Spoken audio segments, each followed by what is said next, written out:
guys, this represent versus who could be win or if fight. Perfect Cell versus Pyrrhus. Who could be win? I'm sure Pyrrhus can beat Cell for one blow or one blow. And Perfect Cell have no chance to beat the God of Destruction because Lord Bills beat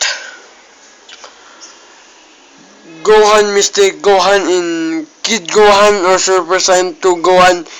He beat Perfect Cell.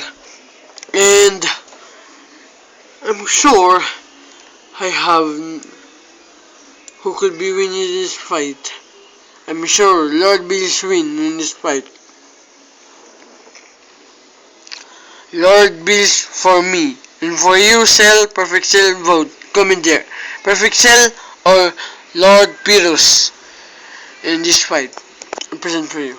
In Battle of Gods, Pyrrhus beat Super Saiyan 3 Goku for 3 blows in the Battle of Gods, and Goku instead beat Perfect Cell in his Super Saiyan normal.